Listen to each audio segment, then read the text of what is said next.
Hello dears, welcome to തണ്ട kitchen recipes. ഇന്ന് ചോറിൻ്റെ കൂടെ കഴിക്കാൻ നല്ലൊരു സൈഡ് ഡിഷിൻ്റെ റെസിപ്പിയാണ് ഷെയർ ചെയ്യുന്നത്. ഒരു വെജിറ്റേറിയൻ സൈഡ് ഡിഷാണിത്. ചുരക്ക കൊണ്ടാണ് ഈ കറി ഉണ്ടാക്കിയിരിക്കുന്നത്. വളരെ നല്ല ടേസ്റ്റ് ആയിട്ടുള്ള ഒരു കറിയാണിത്. ചുരക്കയാണെന്ന് വിചാരിക്കേണ്ട, പക്ഷേ ഇതുണ്ടാക്കി കഴിയുമ്പോൾ നമുക്ക് വെറുതെ കഴിച്ച് തന്നെ ഈ കറി തീരും.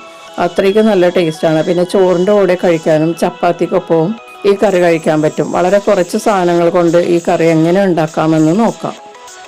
ചുരക്കയാണ് നമുക്ക് മെയിനായിട്ട് വേണ്ടത്. അതിന് ഞാനൊരു ചുരക്ക മുഴുവനായിട്ട് എടുത്തിട്ടുണ്ട്. ഇത് 500 ഗ്രാം തൂക്കത്തിലുള്ളതാണ്. കുരു വെക്കാത്ത നല്ല ഇളയ ചുരക്കയായിരിക്കണം. ഇത് ചെറിയ കഷ്ണങ്ങളാക്കി ഇതുപോലെ അരിഞ്ഞെടുക്കുക. വളരെ നേരിയതായിട്ട് അരിഞ്ഞെടുക്കുക. നമ്മൾ പീച്ചിങ്ങയൊക്കെ അരിയുന്നത് പോലെ അരിഞ്ഞെടുക്കുക. ഇനി വേണ്ടത്, ഞാൻ 1/2 കപ്പ് പരിപ്പ് എടുത്തിട്ടുണ്ട്. പെട്ടെന്ന് വേകുന്ന ഏത് പരിപ്പും എടുക്കാം. മസൂർ പരിപ്പോ പീസ് പരിപ്പോ സാമ്പാർ പരിപ്പോ എടുക്കാം. കുക്കറിലേക്ക് ഈ പരിപ്പ് നന്നായിട്ട് കഴുകി ഇതിലേക്ക് ചേർക്കാം. ഇതിലേക്ക് ഇനി ചെറുതായി കട്ട് ചെയ്ത് വെച്ചിരിക്കുന്ന ചുരക്ക ചേർത്ത് കൊടുക്കാം.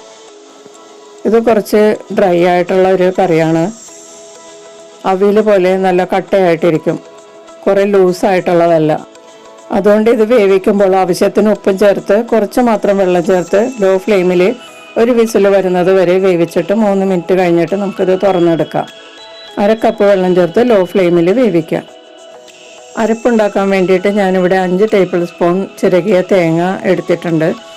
ഇതിലേക്ക് എരിവിനുള്ള 2 പച്ചമുളക് ചേർത്ത് കൊടുക്കാം.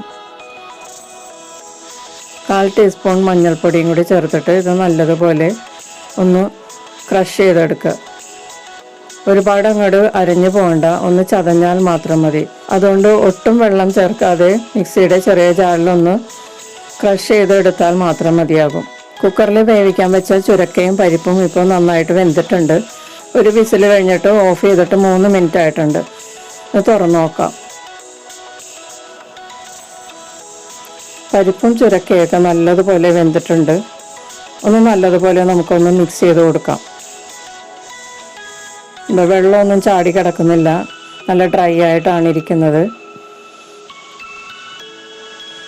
നല്ലതുപോലെ മിക്സ് ചെയ്തിട്ട് നമുക്ക് മാറ്റി വയ്ക്കാം. വെള്ളം കുറച്ച് ഉപയോഗിച്ചത് കൊണ്ട് താഴെ പരിപ്പിൻ്റെ കുറച്ച് ഭാഗമൊക്കെ മുരിഞ്ഞിരിപ്പുണ്ട്. അത് സാരമില്ല, നല്ലതുപോലെ ഒന്ന് മിക്സ് ചെയ്താൽ മാത്രം മതിയാകും. കരിഞ്ഞൊന്നും പോകരുത്. കരിയാതെ ലോ ഫ്ലെയിമിൽ വേവിച്ചാൽ കുറച്ച് വെള്ളത്തിൽ നമുക്ക് വേവിച്ചെടുക്കാം.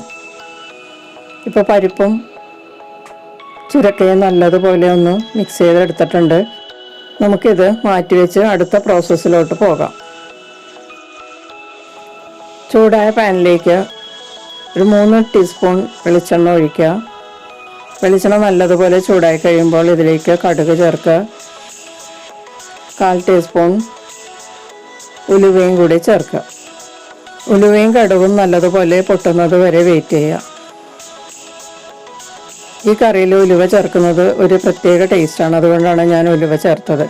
ഇനി 1 ടീസ്പൂൺ പരിപ്പ് കൂടി ചേർത്തിട്ട് ഒന്ന് മൂപ്പിച്ചെടുക്കുക. കടലപ്പരിപ്പോ പീസ് പരിപ്പോ ഇഷ്ടമുള്ള പരിപ്പ് ചേർത്ത് മൂപ്പിച്ചതിന് ശേഷം 2-3 വറ്റൽമുളക് ചെറുതായി മുറിച്ച് ചേർത്ത് മൂപ്പിക്കുക. വറ്റൽമുളക് ഒന്ന് മൂത്തതിന് ശേഷം ഇതിലേക്ക് ഒരു 10-15 ചെറുള്ളി വട്ടത്തിൽ അരിഞ്ഞ് ചേർക്കാം. ഇതാണ് ഈ കറിക്ക് രുചി കൂട്ടുന്ന ഒരു ഇൻഗ്രീഡിയൻറ്റ്. കുറച്ച് കൂടുതൽ ഉള്ളി ഇതിലേക്ക് ചേർത്തിട്ട് ഒന്ന് വാടുന്നത് വരെ വഴറ്റി കൊടുക്കുക. ഒന്ന് വാടിയാൽ മാത്രം മതിയാവും. ഈ സമയത്ത് നമ്മൾ ഒതുക്കി വെച്ചിരിക്കുന്ന തേങ്ങ ചേർത്ത് കൊടുക്കുക. തേങ്ങയും പച്ചമുളകും മഞ്ഞൾപ്പൊടിയും കൂടി നമ്മൾ വെള്ളം ചേർക്കാതെ ഒന്ന് ക്രഷ് ചെയ്ത് വെച്ചത് ഇതിലേക്ക് ചേർക്കാം. ഇതിലേക്ക് കുറച്ച് വേപ്പിലയും കൂടി ചേർത്ത് കൊടുക്കാം. ഒന്ന് മിക്സ് ചെയ്ത് കൊടുക്കാം. കുറച്ച് ഉപ്പ് ചേർത്ത് കൊടുക്കാം. വളരെ കുറച്ച് ഉപ്പ് ചേർത്താൽ മതിയാകും. അതായത് തേങ്ങയ്ക്കും ഈ മസാലയ്ക്കും വേണ്ട ഉപ്പ് മാത്രം ചേർത്താൽ മതിയാകും. പരിപ്പും ചുരക്കയും നമ്മൾ ആവശ്യത്തിന് ഉപ്പ് ചേർത്ത് വേവിച്ചത് കൊണ്ട് ഇതിലേക്ക് വളരെ കുറച്ച് ഉപ്പ് ചേർത്താൽ മതിയാകും. ഇനി നമുക്ക് വേവിച്ച് വെച്ചിരിക്കുന്ന ചുരക്കയും പരിപ്പും കൂടി ചേർത്ത് കൊടുക്കാം. നല്ലതുപോലെ മിക്സ് ചെയ്ത് കൊടുക്കാം. ഇത് വളരെ എളുപ്പത്തിൽ ഉണ്ടാക്കാൻ പറ്റിയ ഒരു സൈഡ് ഡിഷാണ്. വെജിറ്റേറിയൻസിനും ഇതുപോലെ ഉണ്ടാക്കുകയാണെങ്കിൽ ഉപയോഗിക്കാം. വളരെ നല്ല ടേസ്റ്റാണ്. ക്രിസ്ത്യാനികൾക്ക് നോയമ്പ് തുടങ്ങാൻ അടുത്തിരിക്കുന്ന ഈ അവസരത്തിൽ ഇതുപോലുള്ള കറികൾ നോയമ്പ് കാലത്ത് ഉണ്ടാക്കി കഴിക്കാം. ഇതിനി മൂടി വെച്ച് 2 മിനിറ്റ് ചൂടാക്കുക.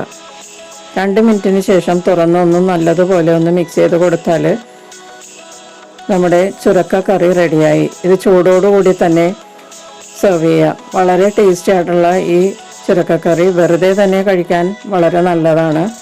പിന്നെ ചോറിൻ്റെ കൂടെയും കഴിക്കാം, ചപ്പാത്തിക്കൊപ്പവും കഴിക്കാം. അപ്പോൾ എല്ലാവരും ഒന്ന് ട്രൈ ചെയ്ത് നോക്കുക. നമുക്ക് ഇതുപോലുള്ള റെസിപ്പിയുമായിട്ട് വീണ്ടും കാണാം. Thank you.